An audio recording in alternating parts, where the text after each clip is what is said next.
চট্টগ্রামের হাটাজারির চান্দা নফাইনে এক ব্যবসায়ীর বাড়ির দফায় দফায় গুলি চালাইয়ে দুর্বৃত্তরা।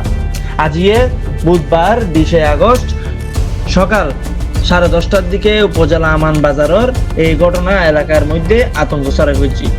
পুলিশ জানায়, গত কয়েকদিন ধরে মোবাইল ফোনত ওই ব্যবসায়ীর কাছে 50 লাখ টাকা চাঁদা দাবি করিয়ে সেই সন্ত্রাসী অপর।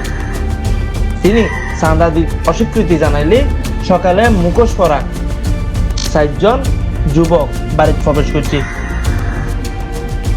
সিসিটিভি ফুটেজে দেখা যাচ্ছে কি তারা কোনো আটক ছিল, অস্ত্র। এক পর্যায়ে 2 জন বারবার গুলি ছিটতে দেখা যায়। গুলির শব্দ নিয়ে আশেপাশের লোকজন আতঙ্কিত হয়ে পড়ছে। হাটাজারি থানার অফিসার ইনচার্জ ওসি হইয়ে চাঁদা দাবির বিষয়টা নিশ্চিত গিয়ে গুলি চালানোর ঘটনা আইনগত ব্যবস্থা রয়েছে। Desk report, C71 news.